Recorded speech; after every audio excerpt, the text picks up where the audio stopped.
This podcast is brought to you by Cyber attacks can be prevented. Checkpoint. You deserve the best security. We have had another dramatic day in Israeli politics. Drama's become quite ubiquitous in our neck of the woods. Not entirely disconnected, a long overdue conversation about the influence and significance of Netanyahu Jr., Yair Netanyahu. And Jonathan has some top secret documents to hide in the shower, so we should be brief and cut to the chase. It's unholy. I'm Yonit Levy of Channel 12 in Tel Aviv. And I'm Jonathan Friedland of The Guardian in London.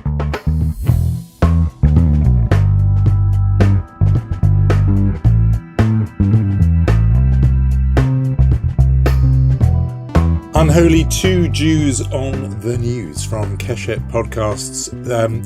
So much news. And in fact, one of those weird moments where the news in three different countries seems to sort of converge and there's to be a common theme. And I'm thinking that since you and I last spoke, we've had the court appearance of Donald Trump and the full indictment, 38 counts, in which revelations, as you nodded to, that he was keeping highly classified documents even in the shower at Mar-a-Lago. In London, a former Prime Minister, Boris Johnson, quitting Parliament, more or less saying that he'd been forced out after details which we've only just now got from a committee of Parliament showing how he broke COVID laws during lockdown and then misled or even lied to Parliament about it. And then, as if to complete the trifecta, the three tenors of populism. We've had Donald Trump, Boris Johnson, but in some ways the founding father of this movement, Silvio Berlusconi, his death announced in Italy. It feels as if somehow the news gods are lining up the stars for us here and asking us, inviting us even to draw some common threads from these three distinct developments. Yeah, I mean, definitely all you described happened in the span of 3 days. And, you can't sort of avoid the thought that Silvio Berlusconi was kind of the Trump before Trump. There was a lot that he invented that then became the playbook for Donald Trump and in a way for Boris Johnson, although I think he's a little bit different in some areas. Not only the fact that Trump and Berlusconi both came from real estate, both understood the importance of media, both sold to their electorate that kind of subtext that says, I made myself rich, I can make you rich as well. Didn't really work in either case. In Berlusconi's case, really tragically did not live up to that promise to the Italian people. I keep thinking, of that line that Rachel Maddow gave us when she came on the podcast. She said, I'm paraphrasing, don't ever mix buffoonery with stupidity. I mean, in the sense that someone is a buffoon or he acts like a buffoon doesn't mean that he's not a very serious person with a serious agenda. And that's true, I think to Berlusconi for sure. And also, I think to Trump in the sense that he has a very clear populist agenda. They're both very similar. Boris Johnson also, although the sexist scandals that revolved around Berlusconi's life and around Trump's life, I think maybe, if I'm not mistaken, a little less. Only a little. Only a little. People still don't know exactly how many children Boris Johnson has he admitted fathered. to having 6, but that was he had to be sort of pulled into that direction. He did, and multiple documented affairs and so on. But no sex parties in his villa, that he's proud of, like Berlusconi. No, although I think Boris Johnson was a guest at one of those at the very least. No, I think the buffoonery thing is significant because the common thread in all three cases is television is one thing. They were all three, in Berlusconi's case, he owned it. Mm-hmm. But for the other two, they made their sort of public profile, Donald Trump and Boris Johnson, by being sort of stars on TV. For Donald Trump, The Apprentice, for Boris Johnson, his appearances as a host of a very popular kind of topical quiz show, Have I Got News for You, and being funny. That is a thing which is really often misunderstood. Remember that whole thing about, do you take him seriously or do you take him literally? And that some of the commentators had erred because they took them literally. I think the problem was that people weren't sure whether you can take politicians who are funny and buffoonish seriously. And we have learned through those three cases, you really should. Mm-hmm. And actually, if history is any guide, buffoonery is no bar, A, to winning power, but also to doing serious and very unfunny things with power. Yep. I mean, but, Benito Mussolini famously was thought of as buffoonish by commentators outside Italy, in Britain, in America at the time. People thought, how can you be frightened of a guy who's just obviously a clown?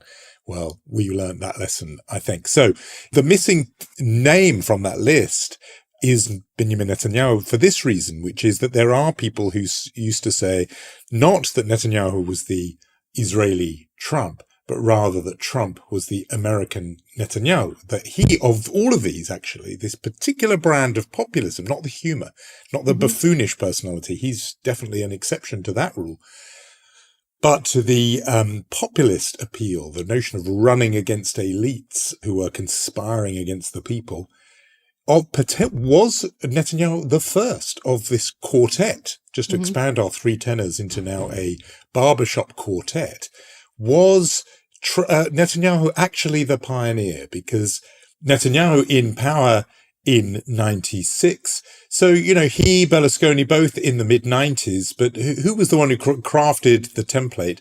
I'm not sure who wins that competition, but this was a model that has been in place for 20, 30 years, and it's still with us. And incredibly, Netanyahu is still actually in office.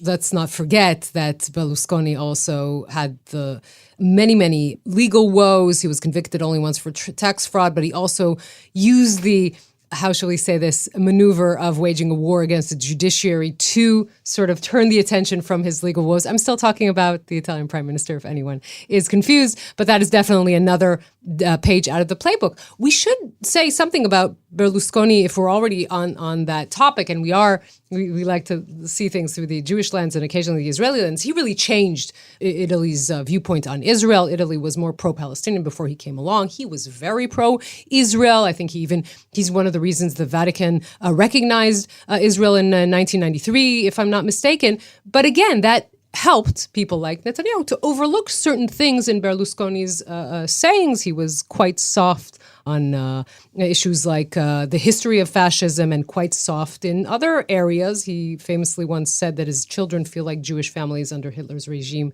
because they are persecuted by the justice system. Those were things that many Israelis were willing to overlook for sure because of his very pro-Israeli stance.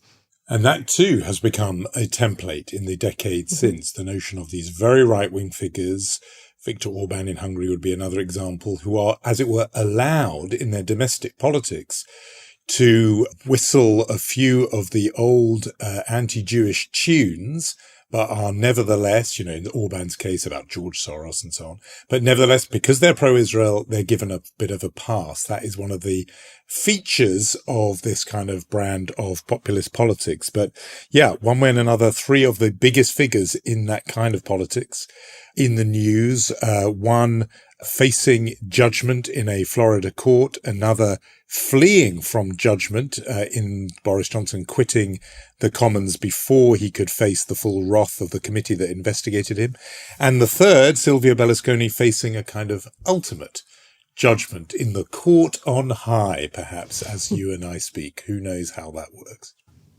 It's probably funny a little bit. We do want to move on, though, to discuss someone we've already mentioned on this podcast, also in the middle of his own trial, Benjamin Netanyahu, and what a day he has had in the Knesset yesterday. Taking a breath here because this might be lengthy, but we should say that in Israeli politics, there's always the level of what you see and then the deeper level of what it means. So before we even go granular on what exactly happened yesterday, I think it's important to set out the two sort of main takeaways.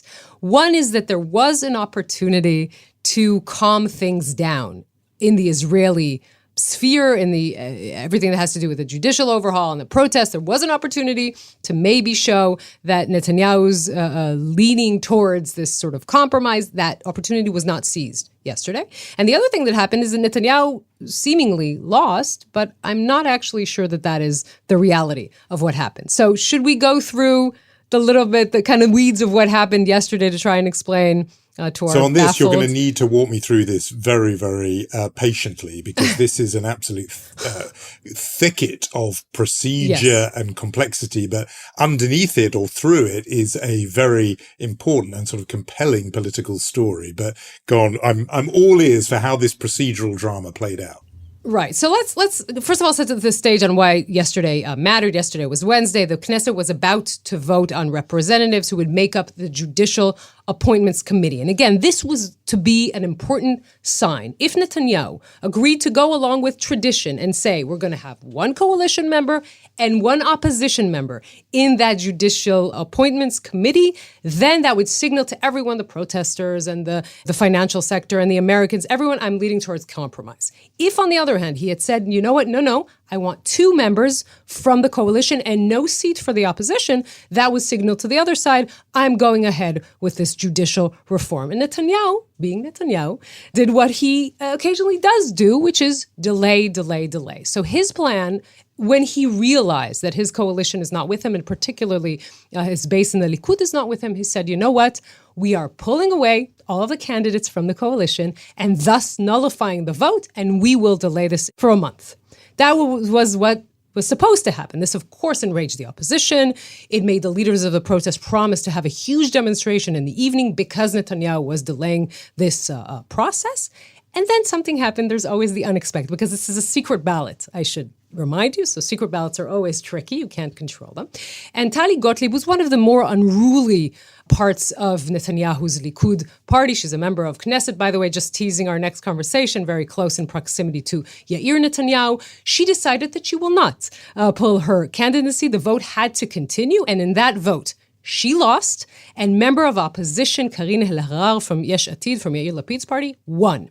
The fact that she won means that there were at least a few coalition members who voted for the opposition.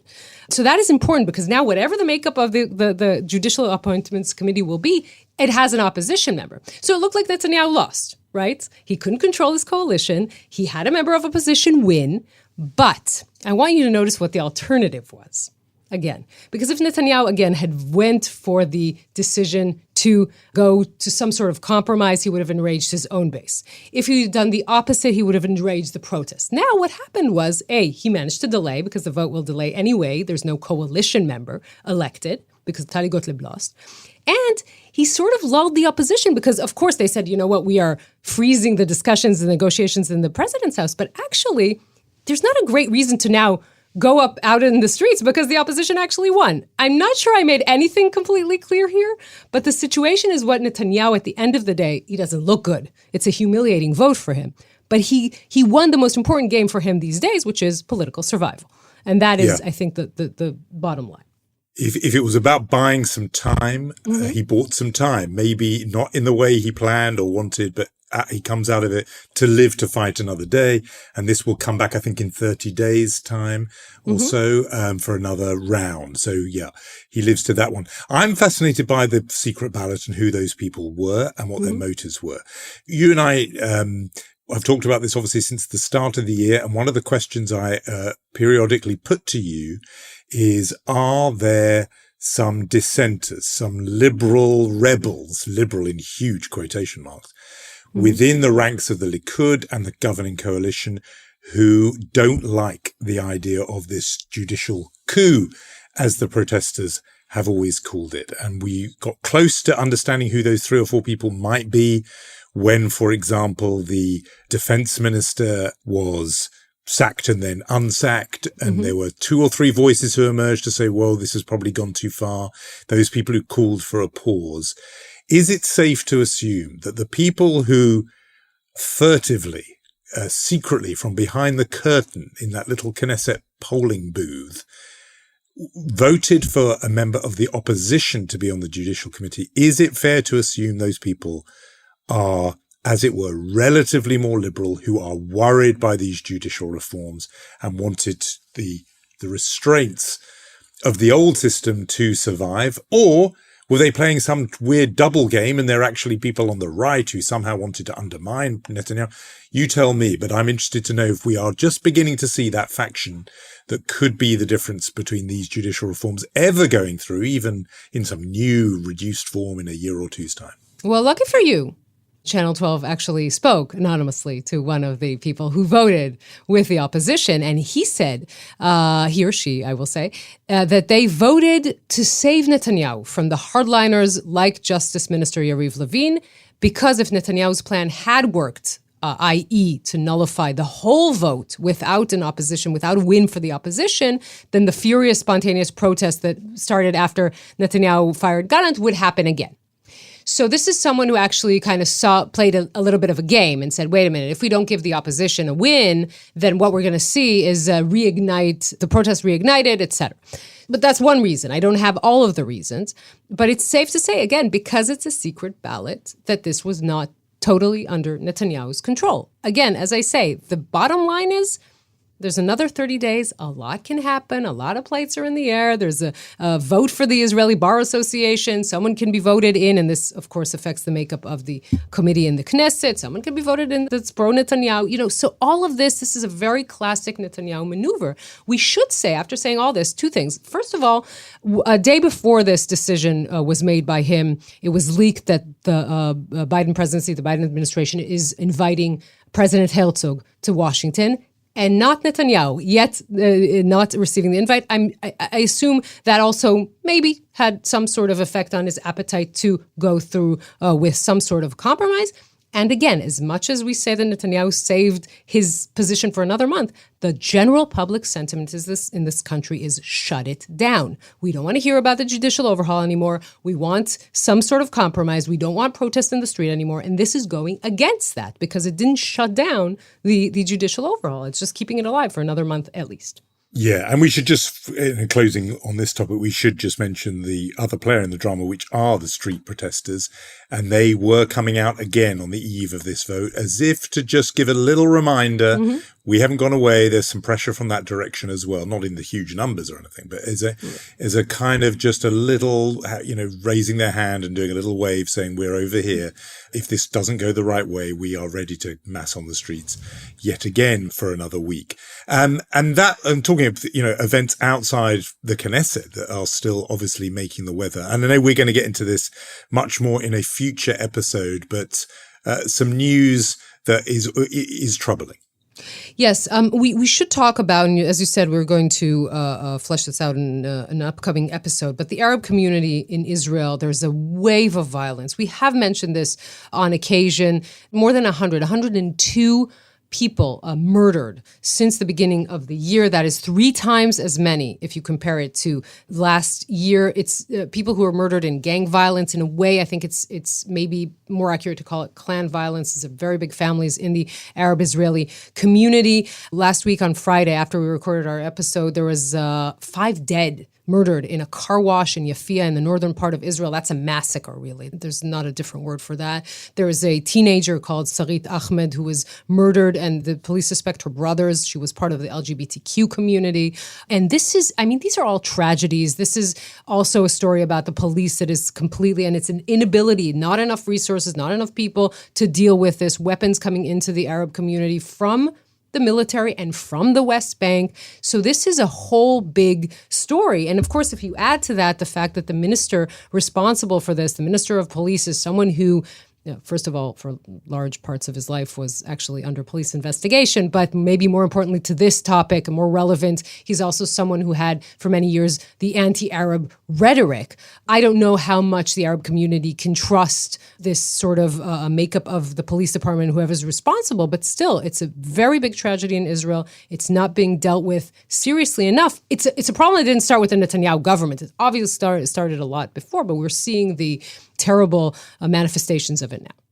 Yeah, as you say, we will get into that in a future episode. It certainly merits it, obviously, for the impact it's having on the lives of these citizens of Israel, but also the politics of it, with Itamar Ben-Gvir as the relevant minister with this huge profile of, and in fact, convictions for incitement against Israel's Arab community. So this is a live issue.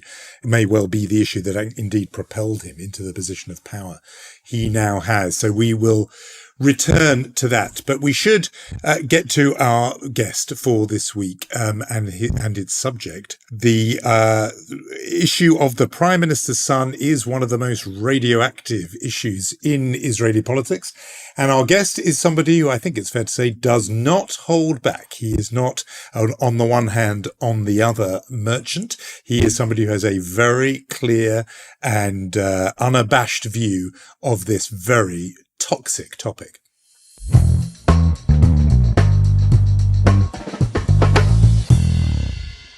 Chaim Levinson is a journalist at Haaretz. He's also a radio host and a commentator on television. He's covered politics, the West Bank, the ultra-Orthodox community, broken stories on NSO and election fraud, and many, many others. And recently he's been writing long-form pieces. He has this ability, we should say, to connect between politics and culture and history and pop culture in a way that makes you think. You don't always agree, but it always makes you think. And he's sitting right next to me, so I'm not going to embarrass him. But we're very glad to talk to him today. And we wanted him to specifically focus on a character he has been following very closely, and that is Yair Netanyahu, Benjamin Netanyahu's son. And we want to talk about his influence and importance in the Israeli political scene. So Chaim, thank you very much for joining us on Unholy, finally. Thank you, Jonathan. Thank you, Yonit. I'm curious. What piece I wrote that it didn't agree with? Oh, I can't go into that now. Okay. We don't have enough time. We don't have enough time to go into that. So let's start by talking about, about why are we talking about Yair Netanyahu? When did the Prime Minister's son shift from being gossip into a newsworthy story? I think it's a newsworthy story because it's the most important figure in the Israeli populist movement. I think he is maybe the establisher of the Israeli populist movement. He shifted Netanyahu from mainstream center to deep into the right wing. And we see the Israeli political crisis that is orchestrated by Yair Netanyahu. Israeli political crisis is not a political crisis. It's a social crisis between right and left. And Yair Netanyahu is the head of the forces that thinking that we need to fight the left, not have an agreement with the left. And the judicial reform is our way to bring the right-wing values back. And we don't need to agree with anything in the left. We need to defeat them. So I think he's the most important figure. And we see his influence all the way and appointments and firing ministers and the way this government is going. So Chaim, just calling him the most important person already invites a question, which is, this is a person who does not hold any public office. He's not elected. He's not a member of the Knesset. He doesn't have a ministerial portfolio. What is the basis of evidence in a way that isn't just gossip from the court of the king that proves this person's significance? Jonathan, you know the cliche of the real estate, the most important thing is location, location, location. He has a prime location in the prime minister house and the second floor. It's very close to the first floor, to the office of the prime minister. Because he lives with his parents, right? We should make this He clear. lived with his parents until March. Then he was exiled to Miami. We will speak about his exile in a minute. But until March, he was sitting in the house and he was close to the ear of his father. But his specific political influence started in 2015. In the 2015 election, Netanyahu was sure that he's going to lose the election. It's well known that during the election day, he called Amnon Abramovich, the commentator of Channel 12, and started to scream at him that because of him, he will lose this election. He was sure. But Yair Netanyahu had a different strategy in that election, is what attacking the media and taking Netanyahu to the far right base. He brought Netanyahu all these new media advisors that assisted him win this election. And after this election, he told to the people that he's the most genius political mind in Israel. And since then, he started to listen to the advices of his son instead of the advices of the ministers and other, let's say, educated, calm human beings around him. And we can see it all along the way and many, many issues. We remember the Elor Azaria issue when Netanyahu went with the IDF establishment and denounced the shooting soldier, and Yair Netanyahu said it was a mistake. And because of that, Netanyahu called the father of Elor Azaria and fired the defense minister Bogi Ya'alon in the end.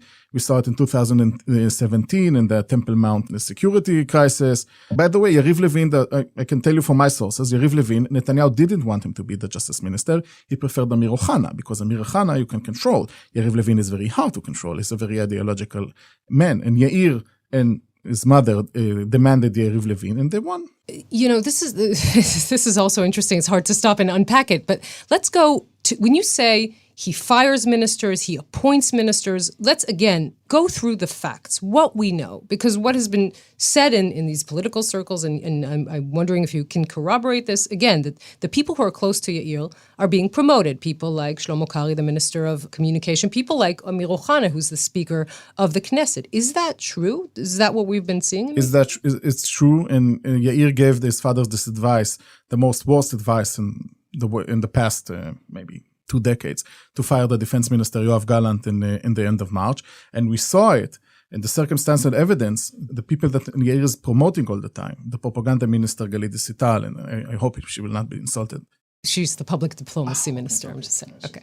And the communications minister Shlomo Kari. Mm-hmm. They supported the firing of Gallant. They called for it during that day, and they supported it after that. And we see Tali Gottlieb, it's another parliament member that Yair supported during the primaries, and she succeeded to get elected to the parliament, also supported the firing of Gallant. And that led to this huge mistake of his father. And Yair Levin, I can tell you for sure from my sources, Yair demanded Yair Levin. He said he can rely on him, and we cannot rely on Amir Ohana. This is why Amir Ohana, I think it was published in Channel 12, that Yair Levin will not be the justice minister during the forming of the government. In the end, the pressure of Yair succeeded, and we saw him becoming a justice minister. And we also see his influence because he, until March, tweeted all the time. You can see immediately how the thing he is tweeting is echoing by the right-wing new media and also by his politician that is flattering and associated with him, like, as I said, Kari and Sital, etc. So you've explained, Chaim, the basis of his authority, which is proximity to the prime minister, literally, until very recently lived under the same roof, and also because he had given advice that was seen as successful, good advice back in the 2015 election. So that explains why Netanyahu Senior listens to him. But let's get into what exactly he then hears. And I, in my mind, have long imagined Yair Netanyahu as and I've called him on this podcast, the kind of Dauphin figure. And I've had in my mind Donald Trump Jr., who is in some ways ideologically just a sort of extra, more high strength version of his father. You've listened to many hours of Yair Netanyahu on his podcast, and you've looked through all his many, many tweets. Social media is massively important for him. Putting it all together, how would you sketch out the worldview of Yair Netanyahu? In the United States, you will just call it alt-right. I think there's huge differences between him and his father. He's much, much, much more far to the right from his father. It's a combination of two things. One is we are a victim of a globalist. By the way, it's very funny. It's an anti-globalist movement because it's all the time reclaiming things. You can hear it exactly in the Trump orbit. It's the same propaganda all the time. There's a deep state who's fighting us, and they are against the people because the elites against the people. They cannot win the elections in the normal way. So they need through their institutions like the justice system to hunt my father, like they hunted Donald Trump, and they're fabricating felonies against him, etc. And it's also a combination with conspiracy theories. Just for an example, he had a conspiracy theory that the United States government is funding the protest in Israel to overthrow his father. And why they want to overthrow his father? Because they want Iran to have the nuclear weapon. And his father is the only one who can stop Iran from the nuclear weapon. This is why they're trying to overthrow him. I went down this rabbit hole to understand where exactly this conspiracy is coming. It's very funny because it's relying on a grant that the United States government gave one of the NGOs in Israel, but as part of the demonstrations. And you look when this grant was approved, it was in 2020, when, as you know, the head of the foreign ministry in the United States was our best friend, Mike Pompeo. So all this conspiracy theory is collapsing in a minute, but it doesn't matter. He really believes in it. He really believes that it's a global network of elites who wants to overthrow the father because they want to destroy the Jewish people. They cannot do it by themselves like they did at the Holocaust. They need a proxy. Iran is the proxy, and his father is standing in the door and preventing it. And it's all involved. Every name dropping you can hear, like George Soros, of course, as a main figure and as a propaganda in his show. The Israeli generals are getting money from international organizations, and we, the right wing, we don't have any money in order to fight them. This is why we need money. This is all on his radio show, what you're quoting. This is not this is what he's saying. He had a radio show. Mm-hmm. He had. By the way, his associated to his radio show was Gilad Zvik. Now is the spokesman of the prime minister that caused Israeli international embarrassment after it was. It's also a right-wing conspiracy guy. He's promoting in Israel the conspiracy theory of that ended with the election fraud in the United States with Donald Trump and the Dominion machines. Didn't go so well in the end. He had a weekly show with this Gilad Zvik. There is promotes conspiracy theories and attacking the left. And I think it's the main thing when you listen to the show. He doesn't have a disagreement with the left. He hates the left. He sees the left as the enemy. He likes to quote Jewish American conservative radio broadcast, Mark Levin. I admit I listen from time to time to the Mark Levin show, and it's very similar. It's the left is not opposition. The left is the traitors. They're the enemy. It's a war, and we need to win this war in order to have the Jewish people survive. And it's a very violent rhetoric. It's a very harsh rhetoric. And we see what is happening in Israel, and we see how this world perspective about the role of the left in the Israeli society is spreading all along. And now he has also a TV channel, the Channel 14, that is, of course, Yair Netanyahu is supporting, is spreading this point of view. So now, as we said, he is not physically in Israel, right? He is, you called it exile. He's in Florida. He has been there for a few weeks. No radio show. What happened? Why was he pushed aside? So in the last week of March, that with the firing of our defense minister, Yoav Gallant, and it's a huge political mistake, Yair Netanyahu also lost a defamation suit. He likes to sue people and likes to be sued, and he's losing all the time. He lost $500,000 shekels on a technical issue with a former journalist, and he lost for the former parliament member Stav Shafir, and he has many, many more lawsuits. And as you know, money, it's a very sensitive issue in the Netanyahu family. And in the end, you need to pay the money. So from what I understand, it was a few conversations that is maybe better for him to relax a little bit and stop tweeting. And I don't know what forced him to move to Miami, but he's now in Miami. He's sleeping in a friends of the family apartment. But this week, as we know, Netanyahu, it will be hard for him to be restrained for a long time. So he started tweeting this week. I can assume in another week or 2 or 3, we will have another scandal. What Yair Netanyahu tweeted, you cannot believe what is going on. There used to be stories in the Israeli press all the time about the influence of Sarah Netanyahu, the prime minister's wife. Now it's much more frequent discussion of the role of the son. In the contest, if you like, for the prime minister's ear, who now is more powerful? Has Yair replaced Sarah? Are they allies? As you mentioned in the case of the appointment of the justice minister. Just give us, I know it all gets a bit Game of Thrones. Not that I watch Game of Thrones, as Yonit knows, but if I did, this sounds a bit like that. So what's the power play within the family? Yonit is like the dragons in the Games of Thrones. You see, a reference again, I don't know, but we'll go with it. Yeah, we'll go with it. I think it's a huge difference between Sarah and Yair. Yair is very ideological. Sarah Netanyahu, if you walk into the room and you say to Benjamin Netanyahu, you are the greatest Jew since Moses, you are all set. Yair has an ideology. If you look at this judicial reform, Netanyahu, clearly, all along during his endless public career since 1996 and 2019, in 2009, pro the justice system. He spoke about how important it is an independent justice system for Israel. And he was proud that he blocked the same specific law proposals that Yariv Levin suggested 10 years ago. He blocked it, and now he's agreeing with it. And I think it's 2 reasons why Netanyahu, the father, shifted. One is personal trial, but the second is the pressure from Yair and his advice that this is what the base wants. You know, can we try and talk about, and we mentioned the Trump family, and Jonathan made that comparison. When we look at the obvious sort of to say, okay, he's like this Donald Trump Jr., how would you make that comparison to the Trump family? I think it's clearly like his Don Jr., and I'm sure that Don Jr. is his role model. until 2017, Trump winning the elections, Yair Netanyahu wasn't a public figure. He didn't tweet. He had a closed Facebook only for friends in a different name. To succeed as a journalist, to find what Yair said on his Facebook page was a journalistic achievement. But since the Trump era, and Dan Jr.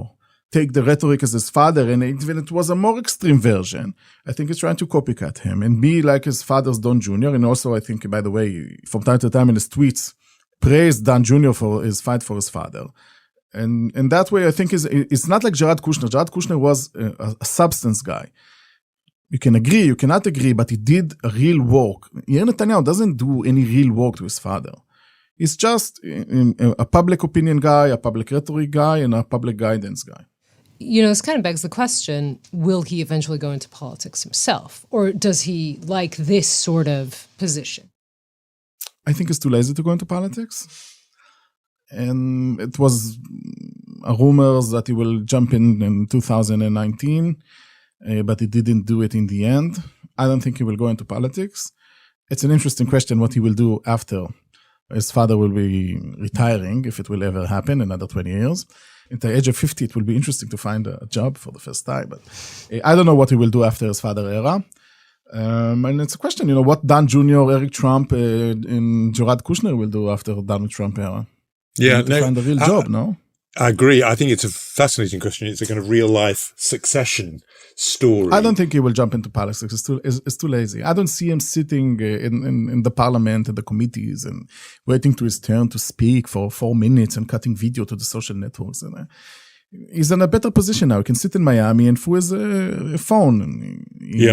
But Chaim, if he did do it, does he have the skills that his father had? I mean, is he a charismatic figure? Is he a good public speaker? Is he, impressive as a figure?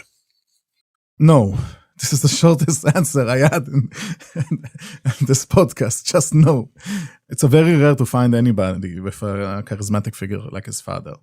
And Yair for sure is not a public speaker like his father. He wants to be intellectual like his father. He likes to show off how he reading his books, and he invests a lot of time in his English in order to speak English like his father. His English is very good. It's even maybe better than yours, Jonathan. Nothing is better than Jonathan. No, you'll notice a stony silence coming from me to that suggestion, Chaim. But no, I know what you mean. I mean, sorry, but just one thing that just comes into my mind as I'm listening to you talking, it is such an interesting thing about Netanyahu himself, because he obviously had this massively important relationship with his own father, the historian Ben-Zion Netanyahu, who really shaped his worldview. This obviously massively significant thing with his brother, Yonit Netanyahu, famously killed in a sort of dying a hero's death in the raid on Entebbe, the psychodrama for years with his wife, Sarah, and now this strange dynamic with the sort of Dauphin's son. I mean, it is a family drama, this story, isn't it? He's a family guy. It's like the movie. It's influenced by his family. You forgot his daughter. That is also an interesting issue, but we're not going to gossip now.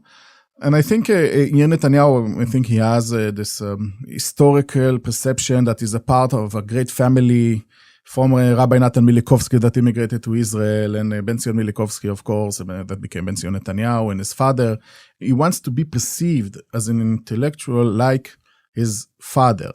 Until now, I didn't read anything that is similar to what his father, but he's still young, he can learn, etc. But he doesn't have the charisma, and mainly, Netanyahu, it's not only about the charisma and the knowledge, and etc. Netanyahu is a very hard-working politician that will work for 5 o'clock in the morning, at 12 a.m., he will sit with people like Ayub Kara for many, many hours as he needed in order to achieve his political goals.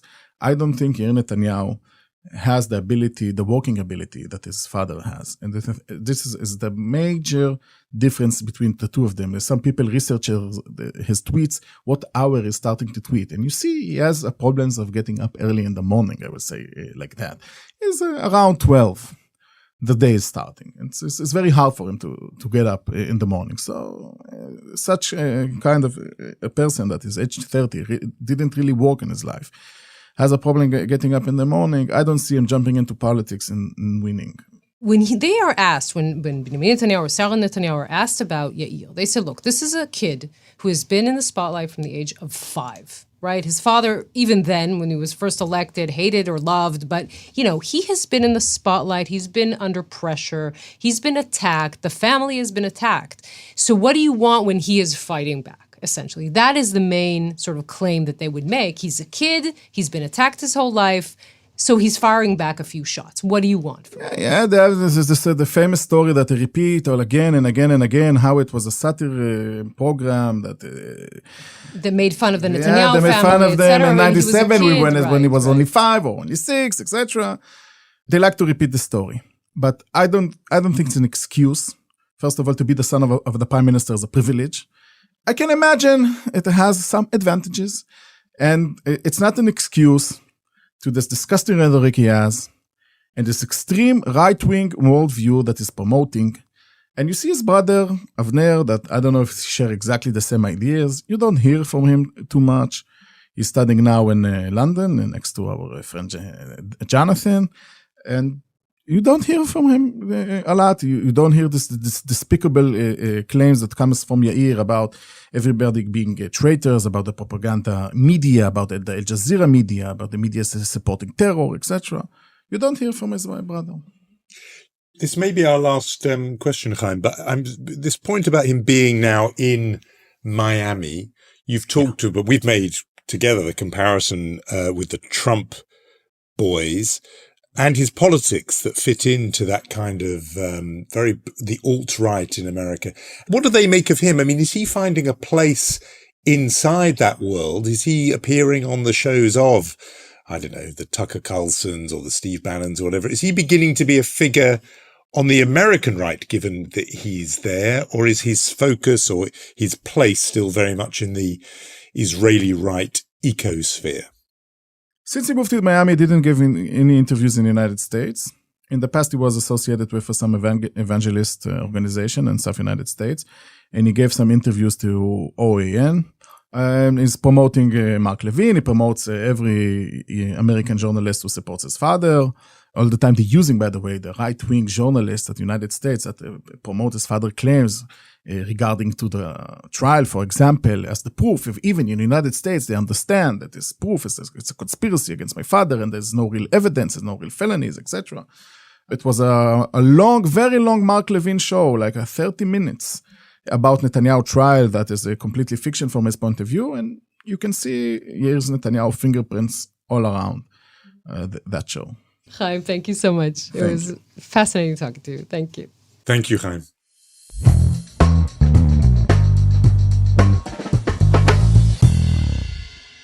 Well, as promised, this is not a man who pulls his punches, Chaim Levinson, obviously a brilliant observer of the political scene and of Yair Netanyahu in particular. And he takes no prisoners. And so that is the undiluted account. Obviously, there will be defenders of the Prime Minister's son who would take a very, very different view. Yeah, I mean, look, I think we alluded to that the latter part of our conversation. The supporters of the Netanyahu family, of which there are many in this country, and of Yair and of Sarah and Benjamin Netanyahu, would say to you again that this is a kid who has been really under the spotlight because his father was attacked forever by his detractors. Then Yair sort of picked that up from a very early age, and what he's doing now is just helping his family fight back. Again, we don't do gossip here on Unholy, at least not when the microphone is open.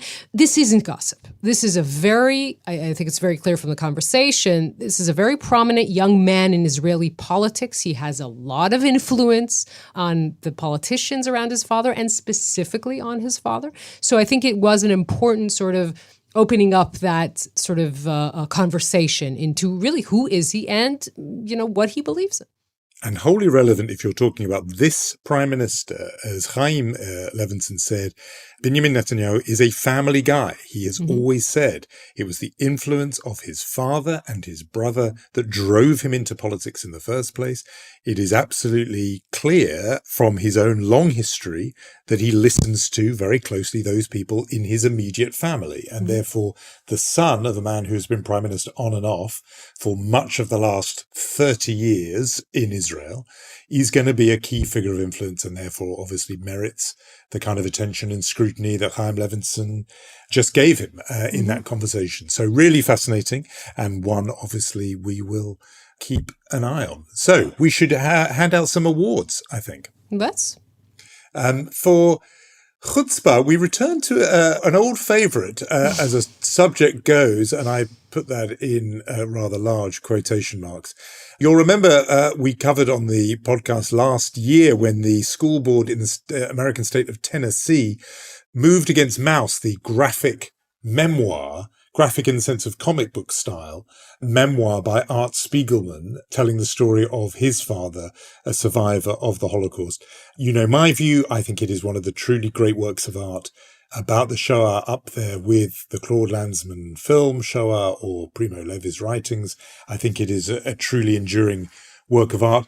Now, a school board in the American state of Missouri is preparing to vote just next week on whether to ban Maus and make it unavailable in the schools of that district. And this merits a chutzpah award for this reason, which is no parent in the district has challenged the presence of the book. So this is, previous cases, all it took was a concerned parent to say, look, we don't want this book in the school library. Not the case this time. Instead, the board of Nixa Public Schools, a district of about 6,000 students within the, and I'm not making this up, Christian County, that's the name of the county in Missouri, is having its own meeting. The issue, by the way, in case anyone thinks it's about, heaven forbid, Holocaust denial or anything like it, is the inclusion of nudity in the book, what they call explicit sexual content. There is one image in the book in which a character, and you'll remember, people will know that the characters are all animals. So an image really of a naked mouse represents the author's mother after she died by suicide. That is what got the Tennessee district to say it was inappropriate. Now, it seems that is prompted the school board in this district in Missouri to consider whether state laws that are, restrict or ban any sexual depictions should somehow be applied to this book. I mean, anyone who's read the book will know this is a book about the Holocaust. It is not in any way any kind, sexual or pornographic book. It's an absurdity to say it. So a chutzpah award for the Nixa School Board. They meet next week. Let's hope they do the right thing. Agreed. Okay, mensch falls to me, but I don't want any arguments on this one. I am giving it this week to Tom Stoppard, Sir Tom, whose play, Leopoldstadt, about a Viennese family in the turn of the 20th century, really, and what happens to that family before and after the Holocaust. That play, which is a remarkable play, we both saw it and loved it, won at the Tonys, Best Play, and 3 other awards. We should say, it's not really the classic Tom Stoppard play, right? His trademark has become his wit and his virtuose way to write. This is it's a very personal play. It's a very Jewish play. It's finally him reckoning with his family's history, although this is a Viennese family, his family is Czech, but a lot of it is taken from his own family. We had Howard Jacobson on the podcast a few weeks ago, and that was, with Howard Jacobson, the first word he wrote was about his Jewish identity. With Tom Stoppard, it took about, 80 years?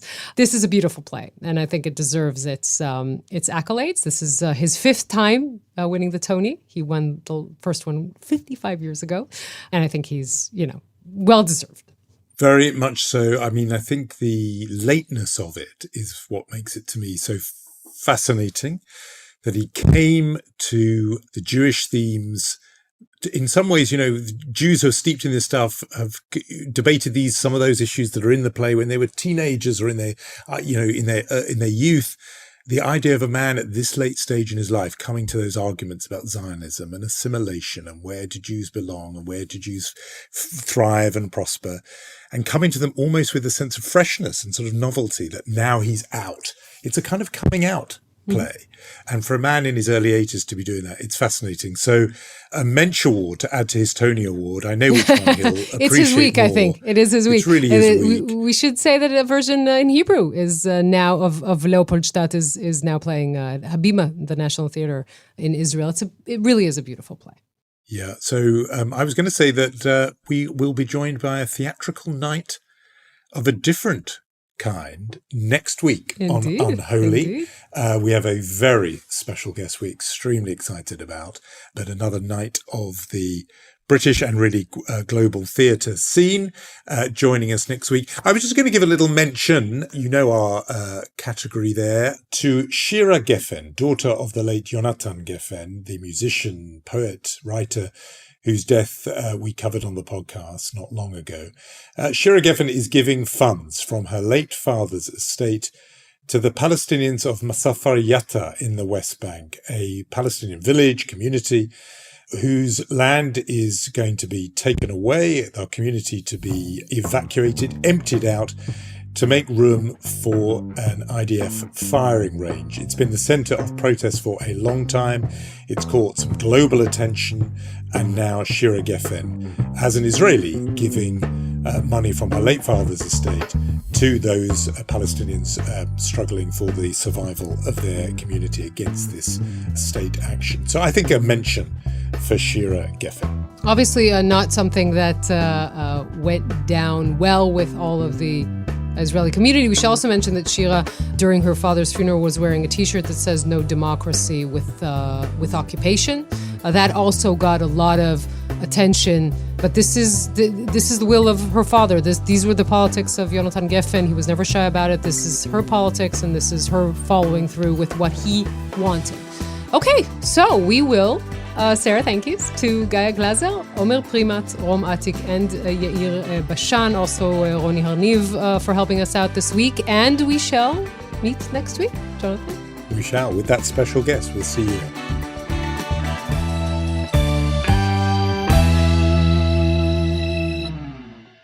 This podcast is brought to you by Cyber attacks can be prevented. Checkpoint. You deserve the best security.